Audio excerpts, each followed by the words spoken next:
Not decreasing. 0 से 2, 0 से π/2 तक ना तो इंक्रीज हो रहा ना तो डिक्रीज हो रहा। तो एक ही इंटरवल में अगर दोनों बातें दिख जाए तो नाइदर नॉर में कंडीशन चली जाती है।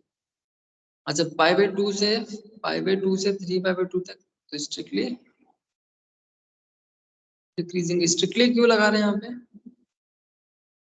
क्योंकि कांस्टेंट नहीं, किसी भी पर्टिकुलर इंटरवल में कांस्टेंट नहीं है।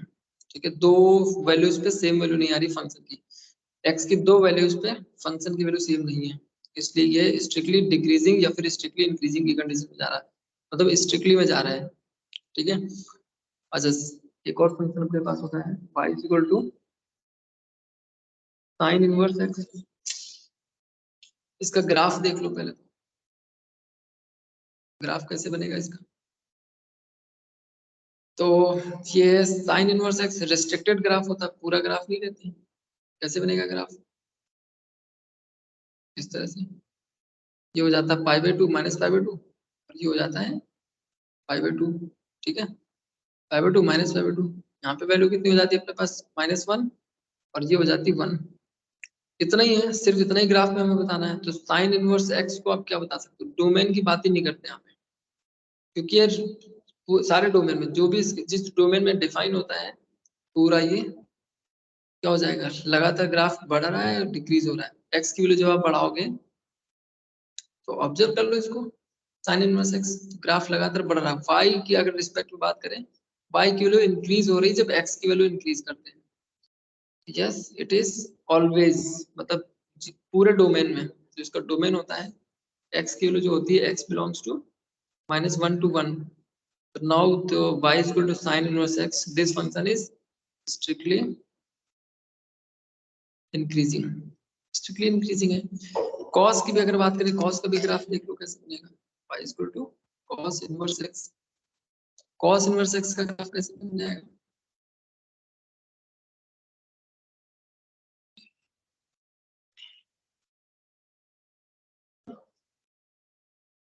ग्राफ बना लो इसको, ग्राफ प्लॉट कर लो इसका। ये हो गया y, x हो गया। कैसे बनाओगे इसका graph? y is equal to cos x का ग्राफ कैसे होता है? तो इतने फंक्शन के सिर्फ ये cos x का ग्राफ है, सिर्फ इस फंक्शन की हम स्टडी करते हैं। का इनवर्स निकालोगे, इनवर्स में ग्राफ इसका कैसे बनेगा? बना लो वैसे ही, सेम वैसे बनेगा। मतलब यहाँ पे तो क्या होता है, ये होता है 0 और ये होता है पाई। 0 to पाई डिफाइन होता है ये, 0 to पाई। अब एंगल किस पे होते हैं अपने? जब हम इनवर्स निकालते हैं तो वाई पे एंगल चले जाते हैं, इस पे एंगल हो जाएंगे। मतलब 0 यहाँ पे हो जाएगा, पाई यहाँ पे हो जाएगा। 0 यहाँ पे हो गया, पाई इधर हो गया। अब मैक्सिमम वैल्यू कितनी आती है इसकी? मैक्सिमम और मिनिमम वैल्यू कितनी आती है वो भी देख लो इसकी। अच्छा एंगल की तो मैंने बात कर ली कि एंगल एक्स एक्सिस पे होगा, तो 1 to -1 ये कहाँ पे होगा? 1 to -1 वाई एक्सिस पे होगा। एक्चुअल ग्राफ कैसे बनेगा प्रेडिक्ट कर सकते हो इसको। कॉस इसकी एक्स की वैल्यू कहाँ से कहाँ तक होती है? Axis between x belongs to -1 to 1। -1 कहाँ पे होगा? ये हो गया -1। 1 कहाँ पे हो गया? 1 ये हो गया। कैसे ग्राफ बनाओगे? पूरा ग्राफ आपको बनाना है। कैसे बनाओगे? पूरा ग्राफ आप बना सकते हो। पहले तो हम एक्स की एंगल देखते हैं, एंगल वाई एक्सिस पे होने चाहिए। कहाँ से कहाँ तक? 0 से पाई तक। पाई पे कितना होता है अपने पास? एक्स इक्वल टू पाई पे कितना देता है? एक्स इक्वल टू पाई मतलब -1 पे जो वैल्यू होगी वो पाई होगी, मतलब ग्राफ यहाँ पे होगा, पॉइंट यहाँ पे होगा। और एक्स इक्वल टू 1 लेंगे तो 1 पे कितना होगा? तो 1 पे वैल्यू अपने पास कितनी रहती है? 1 पे 0 पे रहता है ना, कॉस 0 पे 1 हो जाता है। फिर हम ऊपर जाते हैं तो सेम ग्राफ आपका ये हो गया अपने पास, है ना? ये सेम ग्राफ इस तरह से ऐसे बन जाएगा। ये 1 हो गया यहाँ पे -1 और cos 0 π/2 होता है, ये π/2 हो जाएगा आपके पास cos इनवर्स x। अच्छा तो अगर हम डिक्रीजिंग और इंक्रीजिंग की बात करें तो ये कैसा है? ग्राफ लगातार नीचे गिर रहा है, लगातार नीचे जा रहा है। पाई की वैल्यू डाउन हो रही है जब x की वैल्यू इंक्रीज करते हैं। तो now cos inverse x is strictly decreasing. ठीक है, ग्राफ से आप बेसिकली पता कर सकते हो स्ट्रिक्टली इंक्रीजिंग या डिक्रीजिंग है। डोमेन की अगर बात करें तो यस -1 to 1 डिक्रीजिंग, क्योंकि डिफाइन ही इसमें होता है -1 to 1 के बीच में। तो यहाँ पे कुछ हमने ऐसे ग्राफ देखे, बेसिक ग्राफ देखे, जिनको हमने बताया कि कहाँ पे स्ट्रिक्टली इंक्रीजिंग होता है, कहाँ पे स्ट्रिक्टली डिक्रीजिंग होता है। इसके बाद जो अपने पास कॉन्सेप्ट रहता है वो है डिफरेंशियबिलिटी का। ठीक है, डेरिवेटिव का कॉन्सेप्ट है कि डेरिवेटिव का यूज इसमें क्या है, तो हम उस पर बात करेंगे। मेन जो बात है वो डेरिवेटिव की, फंक्शन को डिफरेंशिएट कैसे करें। अगर फंक्शन डिफरेंशिएबल है, फंक्शन, अभी कुछ फंक्शन मैंने स्टार्टिंग में प्रीवियस क्लास में मैंने आपको बताया था, increasing decreasing means monotonicity at a point. एक पॉइंट पे कैसे आप मोनोटोनिसिटी बताओगे, वो चीज मैंने डिस्कस करी थी। तो वो तो पॉइंट के लिए आप x1 x2 से देख सकते हो कि x1 दो वैल्यूज ले ली, x1 x2 से उसकी राइट की वैल्यू लेफ्ट की वैल्यू देख ली, उससे मैंने प्रेडिक्ट कर दिया कि इंक्रीजिंग है डिक्रीजिंग है। बट अगर फंक्शन डिफरेंशिएबल है तो आप और भी टेस्ट कर सकते हो, मींस आप उसका स्लोप निकाल सकते हो, डिफरेंशिएट कर सकते हो, बहुत सारी चीजें यहाँ पे देखेंगे। तो देखते हैं, एक फंक्शन है लेट एफ ऑफ एक्स भी डिफरेंशिएबल।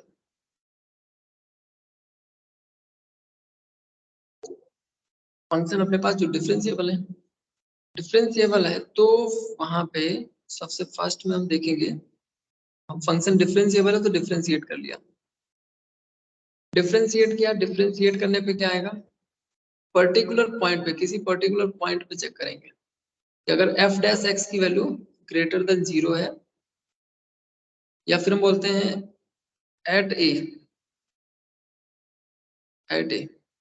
डिफरेंशिएट किया, एक पर्टिकुलर वैल्यू मैंने पुट की ए, इस पर्टिकुलर वैल्यू पे x इक्वल टू ए पे अगर ये वैल्यू पॉजिटिव आती है, एफ डैश एक्स की वैल्यू पॉजिटिव आती है एट x इक्वल टू ए पे, इंक्रीजिंग होगा, इज इंक्रीजिंग।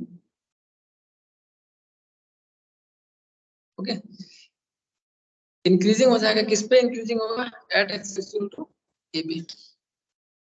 सेकंड पॉइंट यही एफ डैश ए की वैल्यू अगर नेगेटिव आ जाती है, नेगेटिव आ जाती है तो डिक्रीजिंग हो जाएगा,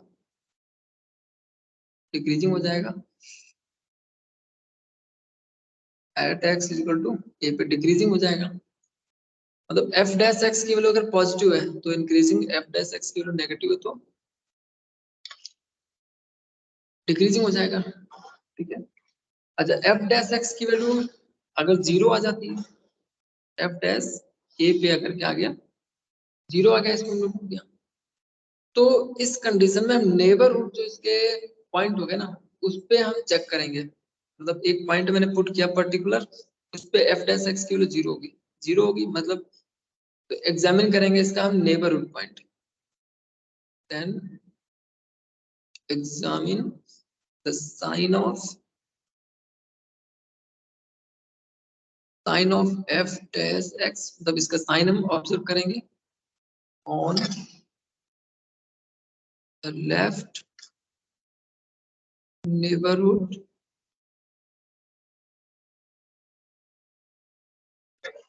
एंड द राइट नेबरहुड।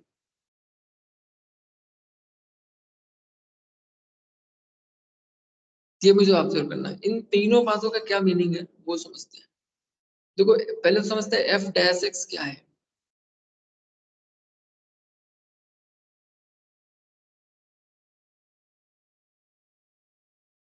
ठीक है, एफ डैश एक्स क्या होता है वो समझते हैं। एफ डैश एक्स को हम लिखते हैं,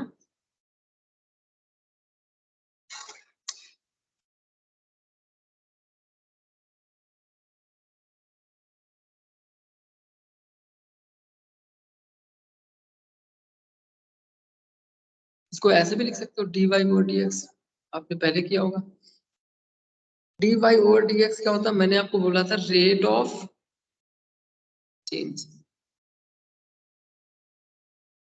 या फिर इंस्टेंट का जो रेट ऑफ चेंज होता है वो होता है d y over d x, instant का जो निकालते हैं, मतलब जो डी एक्स होगा ना, डी एक्स 0 को टेंड कर रहा होगा। रेट ऑफ चेंज मैंने ऑलरेडी आपको बताया था। ग्राफ में रेट ऑफ चेंज का क्या मीनिंग है, ये अपने पास ग्राफ हो गया। ठीक है, ये ग्राफ हो गया। ग्राफ में रेट ऑफ चेंज का मीनिंग क्या है कि आपने पर्टिकुलर दो वैल्यूज ले ली, एक x1 और एक आपने ले ली x2। और इन पे ये वैल्यूज हो जाती है fx1 और ये हो जाएगी fx2। तो रेट ऑफ चेंज कैसे हमने बोला था निकालते हैं, यहाँ पे निकालेंगे fx2 minus fx1 upon x2 minus x1। मोटे तौर पे अगर बात करें तो इसी को हम बोलते हैं dy और dx, ठीक है। लेकिन dy और dx की कंडीशन में ये जो चेंज है ना, ये एज पॉसिबल एज कम होना चाहिए। तो कम होने का क्या मतलब है कि x2 माइनस x1 की वैल्यू 0 को टेंड करनी चाहिए। ये अगर 0 को टेंड करेगा तो ये आप अगर इन दो पॉइंट से एक लाइन ड्रॉ करेंगे तो ऐसे बनेगी, ठीक है। 2 पॉइंट से एक लाइन होकर जाएगी, मतलब अगर ऐसे है, एक ये पॉइंट हो गया, एक ये पॉइंट हो गया, इन दोनों से ऐसे लाइन जाएंगे, ये हो गया। अब ये जो मैंने यहाँ पे बनाया इसी को मैंने ऐसे बना दिया। ये जो लाइन मैंने ड्रॉ की है यहाँ पे, अगर ये दोनों पॉइंट का मतलब क्या है, जो y एक्सिस पे मैंने पॉइंट लिए हुए हैं, ठीक है। ये गैप जब कम होगा तो ये दोनों पॉइंट एक दूसरे के पास आ जाएंगे, मतलब कोइंसिडेंस की कंडीशन पहुंच जाएगी कि ये दोनों एक दूसरे के ऊपर कोइंसिडेंट हो जाएंगे। कोइंसिडेंट हो जाएंगे तो लाइन कैसे बनेगी, लाइन मतलब एक ही पॉइंट जब ये 0 को टेंड कर रहे होंगे x1 x2, तो ये जो ऊपर वाली लाइन है जो ऐसे बनेगी कुछ, ठीक है।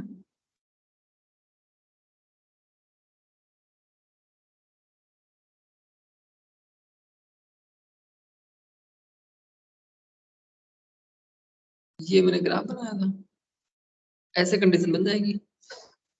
dy और dx instant rate of change बताता है। इंस्टेंट रेट ऑफ चेंज के जब आप ग्राफ ड्रॉ करोगे कुछ इस तरह से एक लाइन मिलेगी जो कर्व को टच होते हुए जा रही होगी, इसी को लाइन को क्या बोलते हैं, टेंजेंट। जो कर्व को एक पॉइंट पे टच करती हुई लाइन जाती है टेंजेंट हो जाएगी।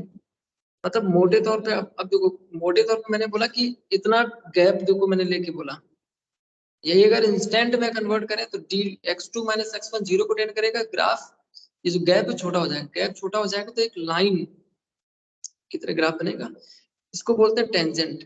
तो रेट ऑफ चेंज को हम और क्या बोल सकते हैं, टेंजेंट। यहाँ से बात अपनी पता चली कि dy और dx ये क्या होता है, और इसको हम क्या बोलते हैं, अगर इक्वेशन एज ए इक्वेशन बोले तो इसको बोलेंगे family of tangent, sorry family of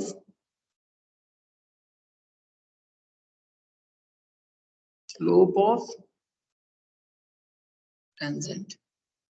मतलब एक इक्वेशन मिल जाएगी dy और dx करने पे हमें एक इक्वेशन को जब हम डिफरेंशिएट करेंगे तो एक दूसरी इक्वेशन मिलेगी, उस इक्वेशन को हम फैमिली ऑफ स्लोप बोल सकते हैं, उस पर्टिकुलर ग्राफ पे टेंजेंट की family of slope. Okay, I hope ये समझ में आया होगा। छोटा सा कॉन्सेप्ट था कि dy और dx तो टेंजेंट भी बोल सकते हैं क्योंकि dy और dx से रेट ऑफ चेंज मिलता है। जब इंस्टेंट रेट ऑफ चेंज निकालते हैं तो वही टेंजेंट हो जाता है, ठीक है। तो dy और dx क्या देता है हमें, टेंजेंट देता है। इसको हम सिंपल क्या लिख सकते हैं, टेंजेंट। ओके,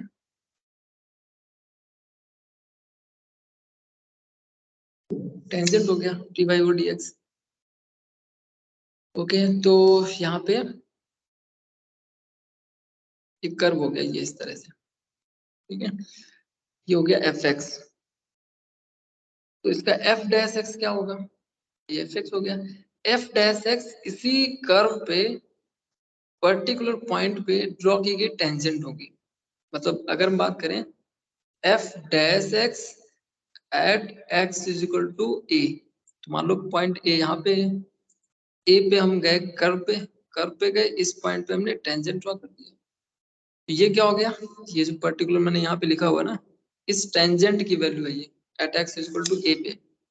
a पे टेंजेंट कितना है, टेंजेंट मीन स्लोप कितना है वो बता देगा, ठीक है। मतलब और ये भी बोल सकते हो अगर इस टेंजेंट का एंगल एंगल थीटा है, इस टेंजेंट का अगर एंगल थीटा है तो इंक्लाइनेशन अगर थीटा है तो टेन थीटा भी क्या बताता है हमें, ये भी स्लोप बताता है।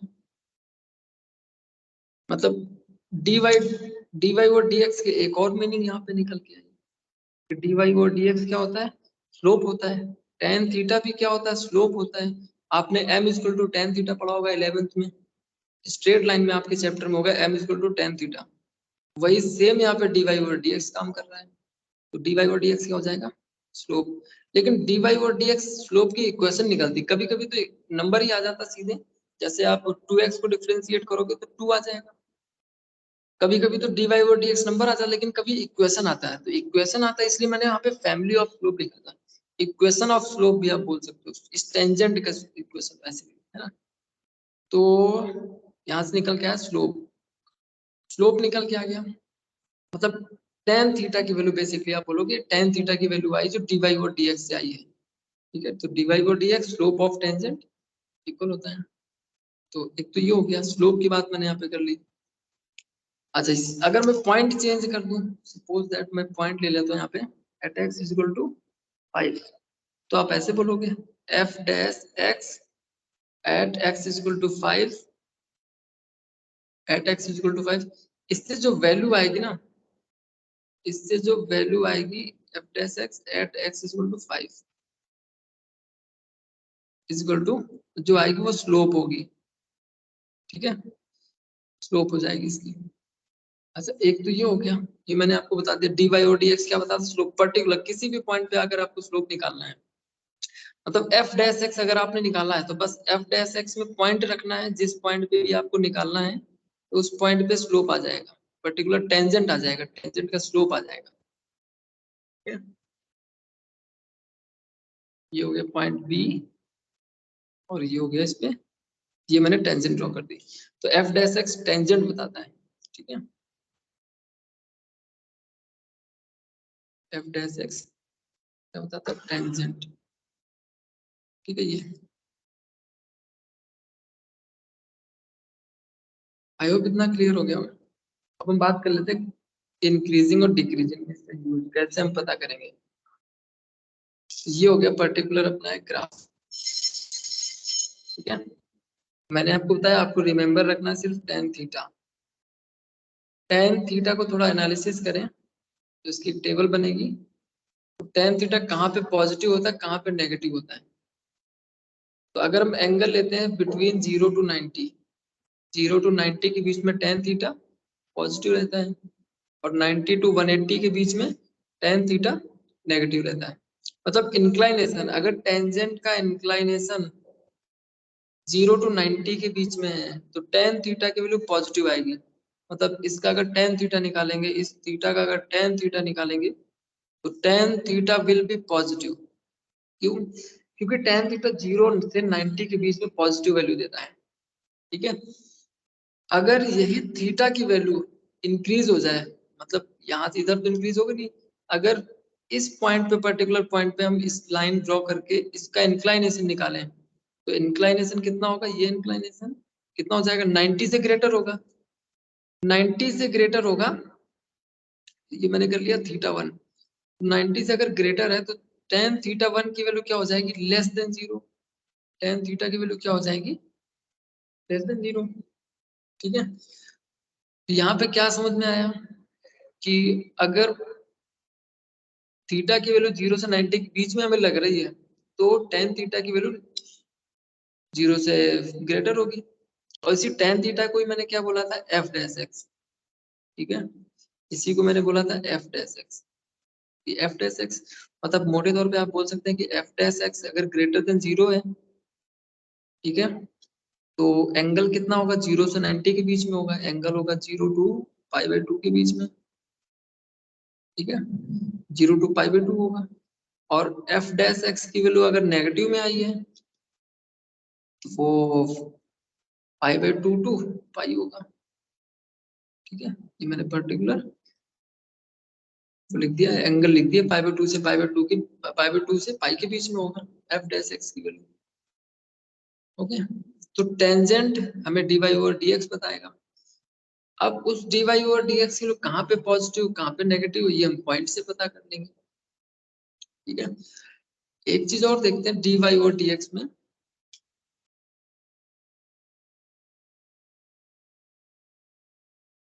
ये ग्राफ हो गया, ठीक है, और suppose let this point is 4, इसके पहले मैंने ये ग्राफ किया हुआ था, ये पॉइंट हो गया अपने पास 4, ये पॉइंट अगर 4 हो गया एट एक्स इक्वल टू 4।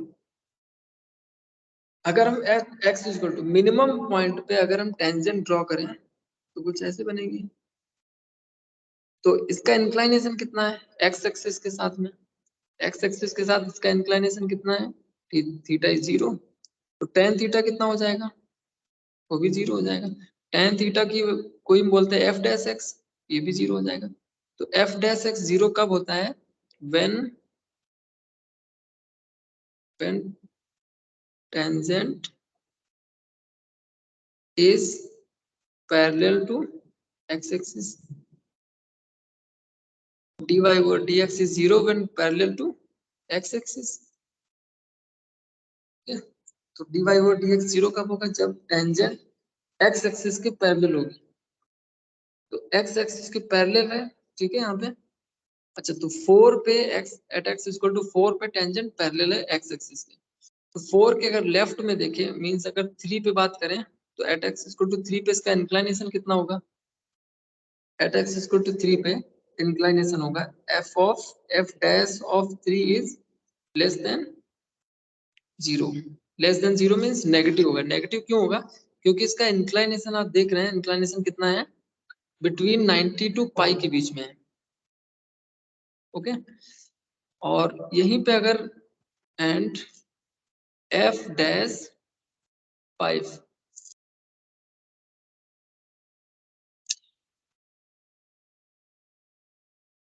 यहाँ पे था f dash 3 is less than 0 and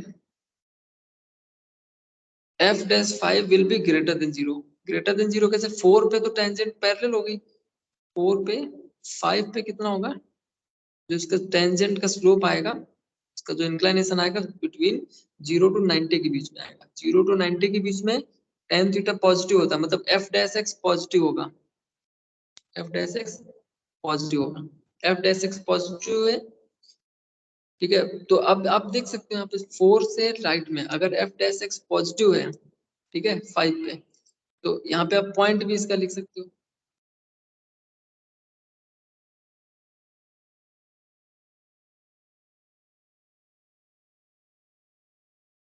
okay, अच्छा तो f डैश 3 पे लेस देन 0 है, मतलब फंक्शन विल बी 3 पे लेस देन 0 है तो फंक्शन डिक्रीजिंग होगा। f डैश 5 पे फंक्शन ग्रेटर देन 0 है तो फंक्शन इंक्रीजिंग होगा। तो आप देख सकते हो 5 से 4 से 4 के लेफ्ट में इंक्रीजिंग है, 4 के लेफ्ट में इंक्रीजिंग है, सॉरी 4 के राइट में इंक्रीजिंग है, और 4 के लेफ्ट में फंक्शन डिक्रीजिंग है। आप उसका ग्राफ देख सकते हो, ऐसे बन रहा है इस तरह से। तो 4, ये 4 हो गया, 4 के राइट में इंक्रीजिंग है, 4 के लेफ्ट में डिक्रीजिंग है, ठीक है। ये हो गया एट एक्स इक्वल टू, ये हो गया एक्स इक्वल टू 4, ठीक है।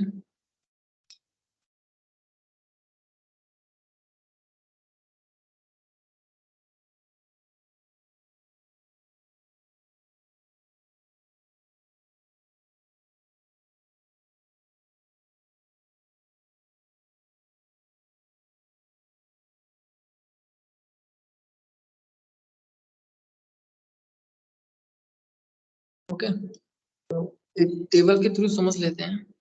पर्टिकुलर, मैंने अभी बात की थी यहाँ पे एफ डैश एक्स 0 होता है, ठीक है। तो इससे कुछ एक कॉन्सेप्ट अपना यहाँ पे निकल के आता है, critical point.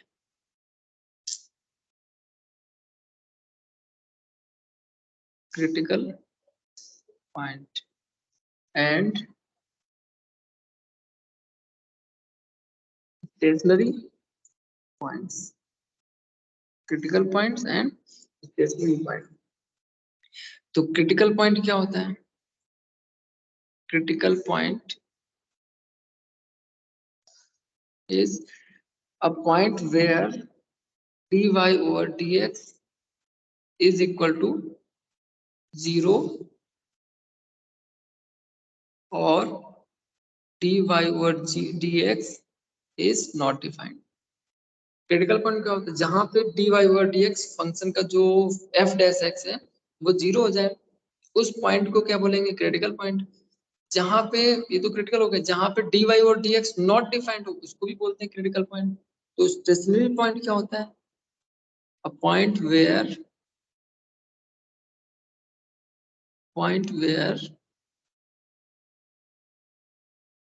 f dash x, यहाँ पे f डैश x लिख लेते हैं, f dash x is 0 only, ठीक है, किसी भी पॉइंट पे नॉट डिफाइंड नहीं है तो उसको क्रिटिकल पॉइंट नहीं स्टेशनरी पॉइंट बोलेंगे। मतलब दोनों में क्या डिफरेंस है कि क्रिटिकल पॉइंट आप दोनों को ही बोल सकते हो, जहां पे f डैश x 0 है या फिर नॉट डिफाइंड है।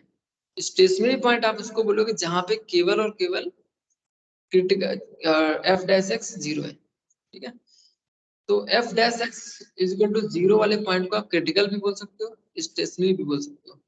बट f डैश x अगर नॉट डिफाइंड है तो उसको आप केवल क्रिटिकल पॉइंट बोलोगे, ठीक है। ओके, कुछ फंक्शन देख लेते हैं, इनको सॉल्व करेंगे हम लोग। इनका रेट ऑफ चेंज मैंने आपको ऑलरेडी बता दिया, और कुछ स्पेसिफिक फंक्शन मैंने आपको बता दिए हैं, जिनको मैंने इंक्रीजिंग और डिक्रीजिंग भी डिस्कस कर लिया है। अब कुछ ऐसे क्वेश्चन फंक्शन देख लेते हैं जिनको हमें एफ डैश एक्स के थ्रू सॉल्व करना पड़े, ठीक है, मीन्स में उसका क्रिटिकल पॉइंट निकालना पड़े, ठीक है। तो फंक्शन गिवन है अपने पास f x is equal to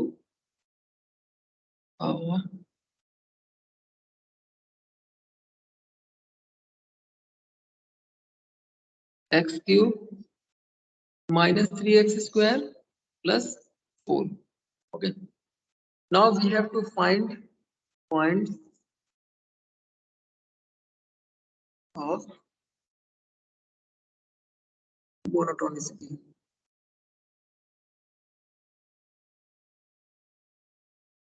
ठीक है, या फिर कह सकते हैं इंटरवल फाइंड करना है, कहां से ये कहां तक इंक्रीजिंग है, कहां से कहां तक डिक्रीजिंग है। तो सबसे पहले क्या करेंगे ऐसी कंडीशन में, तो फर्स्ट स्टेप अपना क्या होगा, स्टेप वन क्या होगा, हम इसको डिफरेंशिएट करेंगे, फाइंड एफ डैश एक्स, ठीक है, फाइंड एफ डैश एक्स। तो एफ डैश एक्स कितना हो जाएगा, 3x square minus 3 2 जा 6x and plus 0. Okay, now first step is completed. In second step,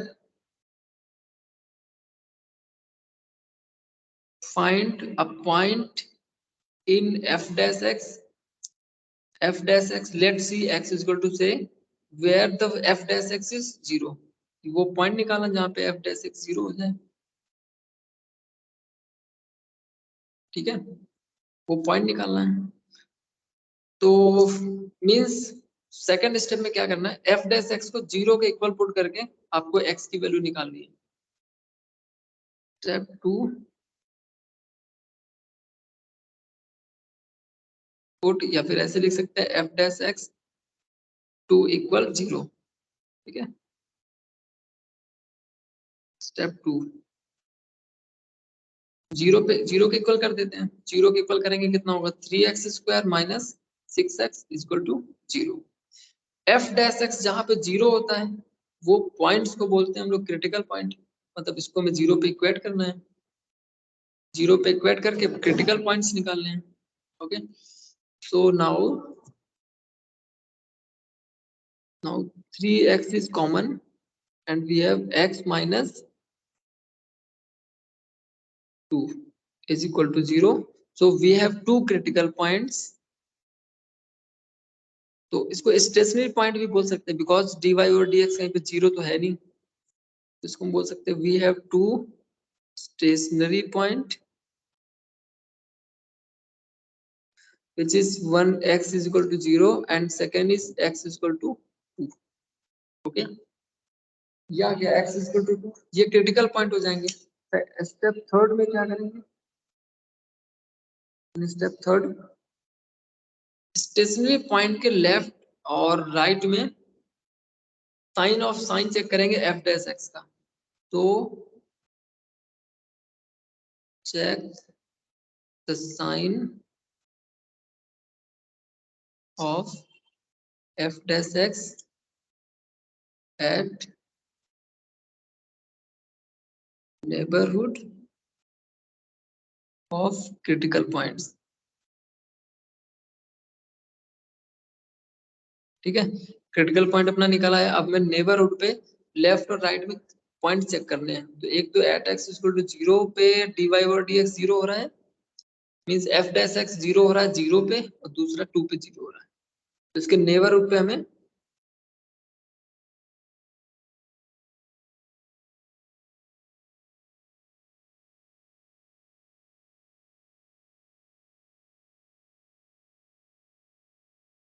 okay, तो यहाँ पे हम नंबर लाइन पे नंबर रिप्रेजेंट कर लेंगे 0 एंड 2।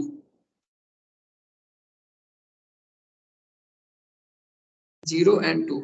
और एफ डैश एक्स कितना अपने पास, sign of f dash x. तो एफ डैश एक्स था कितना, which is 3x into x minus 2, ये था एफ डैश एक्स। तो एफ डैश एक्स का साइन पता करते हैं कैसा होगा। एफ डैश एक्स 0 के लेफ्ट में कितना है, 0 के लेफ्ट में कोई भी आप वैल्यू ले सकते हो। तो 0 के लेफ्ट में इसका साइन कैसा है, तो 0 पे 0, 0 पे -1 पे चेक कर लेते हैं। एट एक्स इक्वल टू -1, -1 पे कितना होगा 3, यहाँ पे कर लेते हैं 3 इंटू -1 इंटू, आपको वैल्यूज नहीं पुट करनी, आप ऐसे प्रेडिक्ट कर सकते हो कि 0 के लेफ्ट में फंक्शन की एफ डैश एक्स की वैल्यू कितनी होगी, -1 इंटू -2, तो it is -1 is positive, so it is positive। okay? 0 और 1 के 0 और 2 के बीच में इसका साइन कितना है, मींस 1 ले लेते हैं। 0 और 2 के बीच में कोई भी एक वैल्यू ले सकते हो, डेसिमल में भी ले सकते हो और इंटीजर में भी, अगर है तो इंटीजर में भी ले सकते हो।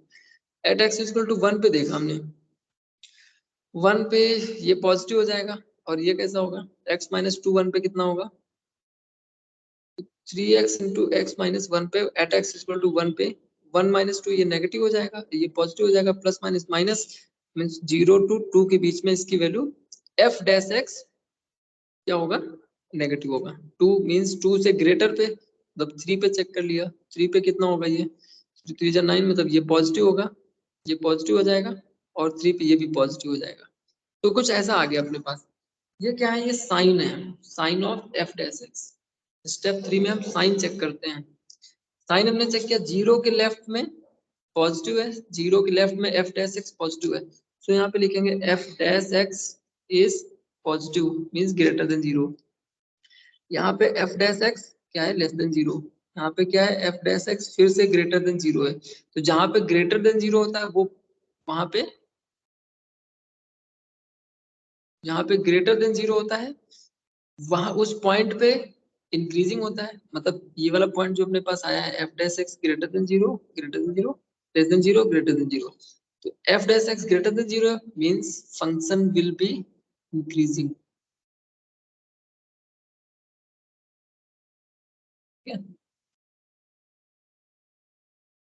इंक्रीजिंग। अब 0 टू 2 के बीच में एफ डैश एक्स की वैल्यू लेस देन 0 है, function will be decreasing and function will be increasing. अब ये तो मैंने लिख दिया, अगर इसी से आप ग्राफ भी प्रेडिक्ट करना चाहो वो भी प्रेडिक्ट कर सकते हो। बस स्लोप 0 हो रहा है, ये जो फंक्शन अपने पास है 3x3, ये जो फंक्शन अपने पास है इसका ग्राफ कैसा बनेगा, इसका ग्राफ बनेगा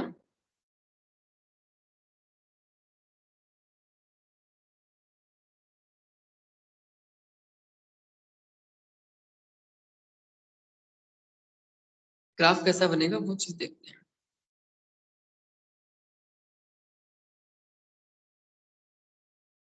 ये हो गया।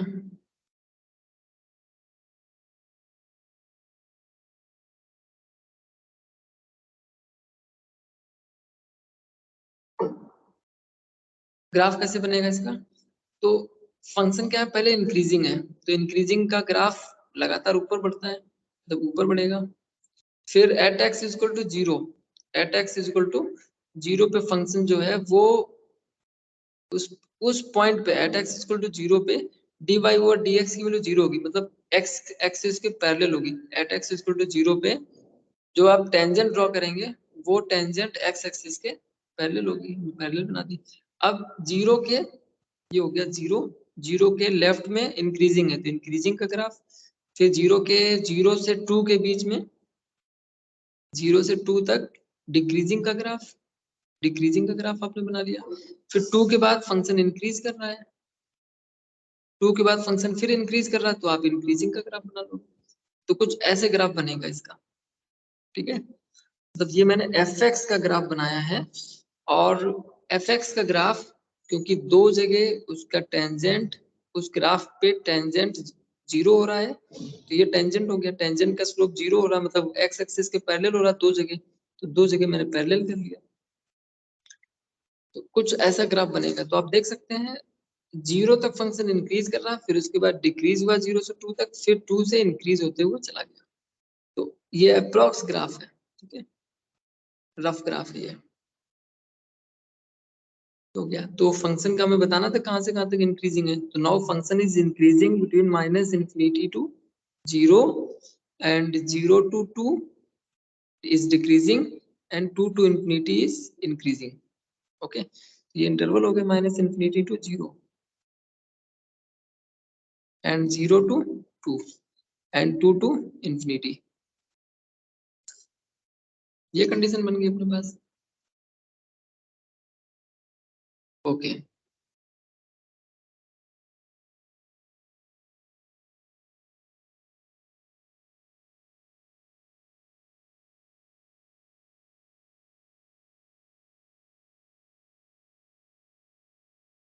तो फाइनल स्टेप अपने पास क्या था कि हम dy ओवर dx पता करते हैं, ठीक है। तो सेकंड स्टेप था अपने पास एफ डैश एक्स को 0 के इक्वल पुट करना। थर्ड स्टेप में साइन चेक करते हैं एफ डैश एक्स का, sign of f dash x, ये साइन पता किया जाता है। एफ डैश एक्स पॉजिटिव कहाँ पे है, नेगेटिव कहाँ पे है, उसी को प्रेडिक्ट करके आप ग्राफ भी प्लॉट कर सकते हैं। कि जैसे मैंने देखो नीचे एफ को इंक्रीजिंग डिक्रीजिंग का कॉन्सेप्ट को यूज करके मैंने इसका ग्राफ भी प्लॉट किया है ये। तो एक रफ ग्राफ होता है, एक आइडिया लगता है कि कुछ ऐसा ग्राफ होगा। वाई एक्सिस को अभी हम नहीं यहाँ पे ड्रॉ किया, सिर्फ एक्स एक्सिस पे हमने बनाया है, ठीक है। एक्स इक्वल टू 0 है तो ये आपको यहाँ पे वाई एक्सिस भी मिल जाएगा, ठीक है। ऐसे ड्रॉ भी कर सकते हो, ये मिलेगा कुछ ऐसे बन जाएगा। नेक्स्ट देखते हैं, नेक्स्ट क्या आपके पास क्वेश्चन। तो सिंपल मैं आपको cos x का एक क्वेश्चन दे रहा हूँ, question 2, f x is equal to cos x, ठीक है। तो आपको इसमें क्या फाइंड करना, फाइंड इंटरवल,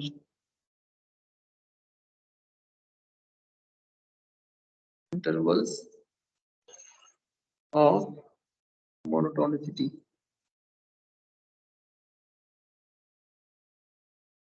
इंटरवल फाइंड करना है।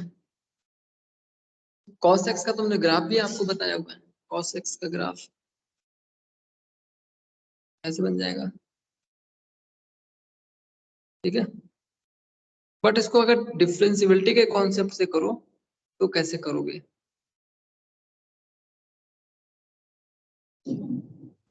ठीक है। तो फर्स्ट स्टेप अपने पास क्या था कि हम इसको डिफरेंशिएट करेंगे, ठीक है। अपने पास पॉइंट है 0 और ये हो गया π/2 और ये हो गया पाई, ये हो गया 3π/2 और ये हो गया -π/2 और ये हो गया अपने पास -π, ये -3π/2। तो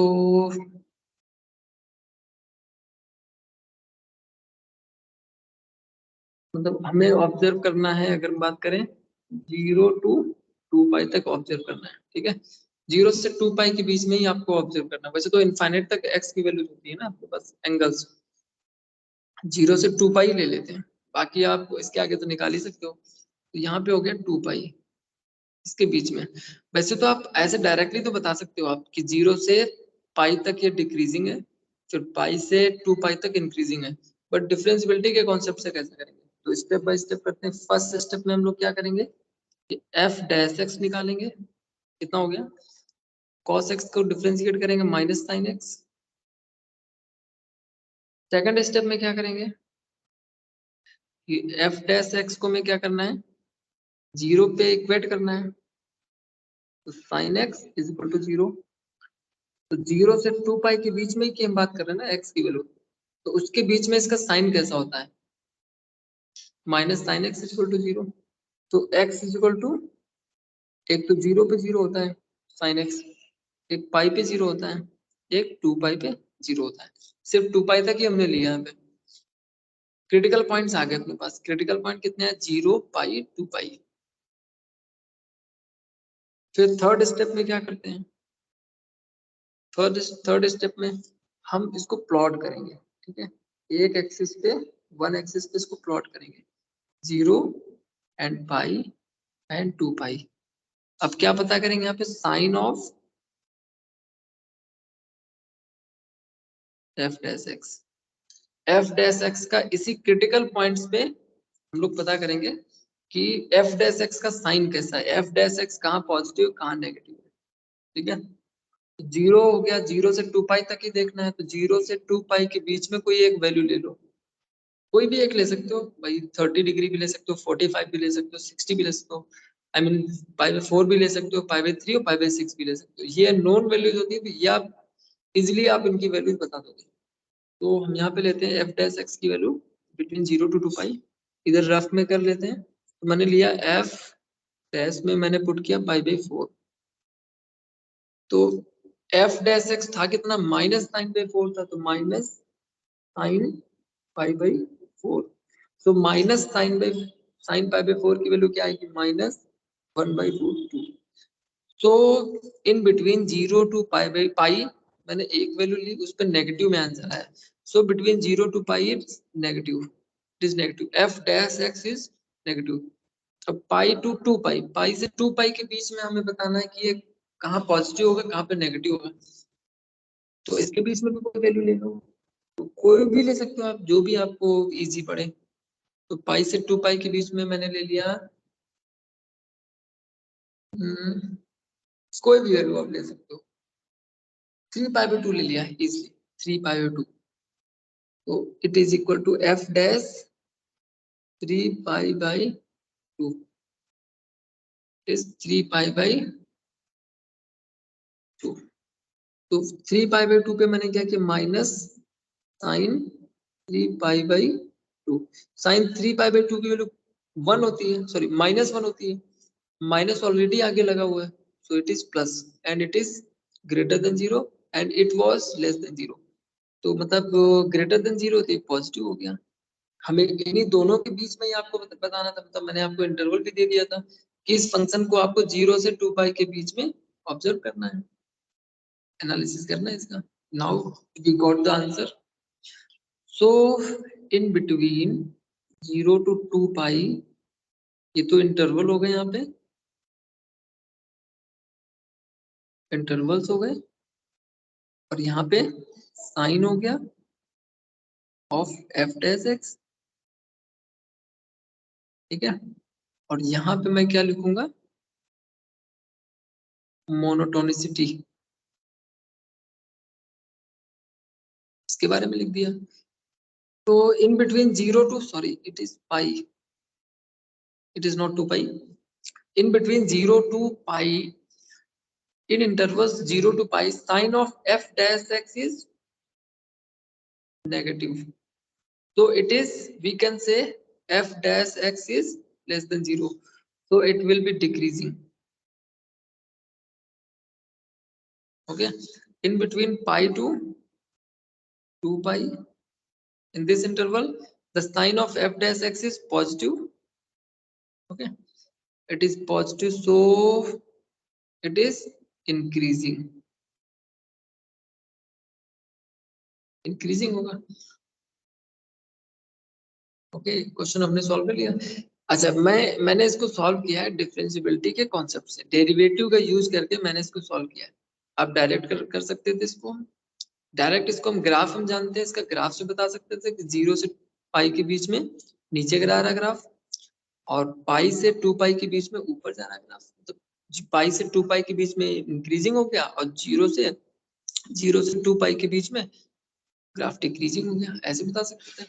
बट सारे क्वेश्चन का आप ग्राफ नहीं प्लॉट कर सकते, इसलिए हमें ये कॉन्सेप्ट भी कहीं कहीं यूज करना पड़ेगा। बाई चांस हम ये क्वेश्चन कर सकते थे विदाउट सॉल्विंग, ग्राफ से कर सकते थे, ठीक है, बट मैंने आपको डिफरेंशियबिलिटी के मेथड से आपको बताया कैसे आप सॉल्व करेंगे। अच्छा, एक चीज और, अगर बाय द वे आपसे पूछा जाए कि 0 से 2 पाई के बीच में क्या बोलोगे आप, मोनोटोनिसिटी अगर इसकी बोलनी हो, 0 से 2 पाई ग्राफ ये है, तो 0 से 2 पाई तक अगर बोलना हो तो क्या बोलोगे? Yes, it is neither increasing nor decreasing, क्योंकि 0 से 2 पाई के बीच में दोनों ही हो रहा है, ठीक है, सो आप नाइदर की कंडीशन अप्लाई कर लोगे। नेक्स्ट क्वेश्चन देखते हैं क्या आपके पास। क्वेश्चन ये आपके पास है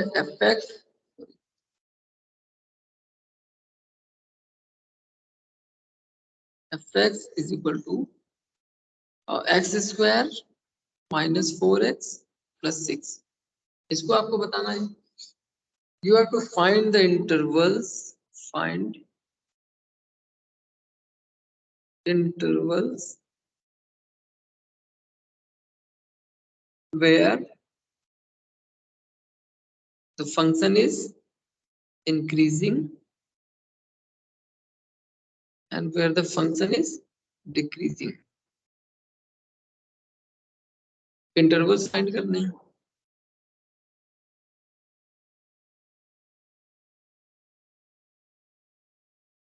ठीक है। फर्स्ट स्टेप क्या था, स्टेप बाय स्टेप कर लेते हैं। फर्स्ट स्टेप क्या था अपने पास,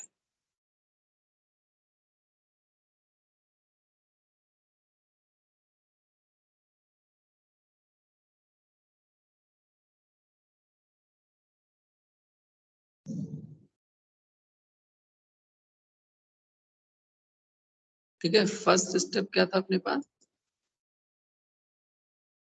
फर्स्ट स्टेप में डिफरेंशिएट कर लें, एफ डैश एक्स की वैल्यू क्या होगी, 2x माइनस 4, जीरो पे इक्वेट कर लें इसको। सेकंड स्टेप में था जीरो पे इक्वेट करना, जीरो पे इक्वेट कर लिया, x इज इक्वल टू 2 आ गया। मतलब क्रिटिकल पॉइंट कितने आ गए अपने पास, एक आया, एक ही क्रिटिकल पॉइंट है।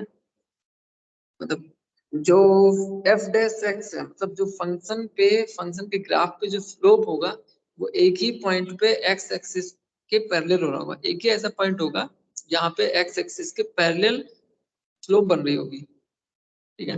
आप जानते हो एक्स स्क्वायर माइनस 4x का अगर आप ग्राफ प्लॉट करोगे पैराबोलिक होगा, तो एक ही पॉइंट पे या तो पॉइंट डाउनवर्ड होता है या तो अपवर्ड होता है ग्राफ इसका, ठीक है। तो एक्स इक्वल टू 2 आ गया, इसका ग्राफ प्लॉट कर लेते हैं एक एक्सिस पे। Yes it is 2, it is minus infinity, it is infinity. तो 2 और -2 के लेफ्ट और राइट में आपको एफ डैश एक्स का साइन पता करना है। एफ डैश एक्स का साइन पता करना है, साइन देख लेते हैं,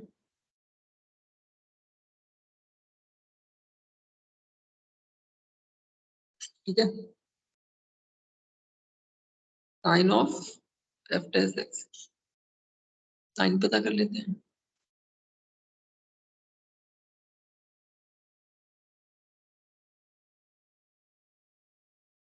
दो ही इंटरवल अपने पास, एक बनेगा माइनस इंफिनिटी टू 2 और एक बनेगा 2 टू इंफिनिटी। साइन दे देते हैं, एफ डैश एक्स कैसा है, एफ डैश एक्स -2 से 2 के बीच में। तो क्या करना होता है हमें, एफ डैश एक्स का साइन पता करना है, तो -2 के लेफ्ट की कोई भी वैल्यू आप फंक्शन में पुट, एफ डैश एक्स में पुट कर लो। तो मैं लेता हूँ 0, -2 के पहले इधर आएगा, लेफ्ट में आएगा 0, 0 पे कितना आएगा, 0 पे ये हो जाएगा -4, means it is negative, negative है तो स्लोप इसका नेगेटिव हो गया। नेगेटिव स्लोप में क्या करते हैं हम लोग, स्लोप नेगेटिव मतलब एफ डैश एक्स 0 हो गया, एफ डैश एक्स 0 हो गया, तो इस इंटरवल में, पर्टिकुलर इस इंटरवल में फंक्शन डिक्रीजिंग होगा। फिर 2 टू इंफिनिटी में क्या हुआ, क्योंकि ये पैराबोलिक है, तो पैराबोलिक है तो ये फंक्शन ऑटोमेटिक दूसरे पार्ट में इंक्रीजिंग हो जाएगा। ठीक है, अब अगर इसका ग्राफ बनाना चाहते हो तो ग्राफ भी प्लॉट कर सकते हो। ग्राफ प्लॉट करोगे तो कैसे बनेगा, ग्राफ प्लॉट करोगे तो कैसे बनेगा इसका ग्राफ। ठीक है, तो एट एक्स इक्वल टू 0 पे फंक्शन का जो स्लोप है वो एक्स एक्सिस के पैरेलल हो रहा था। इसका कोफिशिएंट जो है एक्स स्क्वायर का कोफिशिएंट 1 है, मतलब अपवर्ड पैराबोला बनेगा। तो आप ऐसे बना सकते हो, ऐसे ग्राफ इसका बना सकते हो एट एक्स इक्वल टू 0 पे, ये कंडीशन हो जाएगी। ठीक है, तो मैंने आप यहाँ पे कुछ क्वेश्चन भी डिस्कस किए नेक्स्ट क्लास में। अच्छा, अगर आपको किसी भी क्वेश्चन में डाउट होता है तो आप मुझे सेंड कर सकते हैं। ठीक है, मैं इसको सॉल्यूशन, और इस क्लास में अगर आप डिस्कस करना चाहते हैं कोई क्वेश्चन मुझे भेज दीजिए तो मैं उसको डिस्कस कर लूंगा क्लास में। ओके, नेक्स्ट क्लास में अगर आप मेरी क्लास का फीडबैक भी दे सकते हैं, I will feel happy. Okay, ठीक है, थैंक यू क्लास।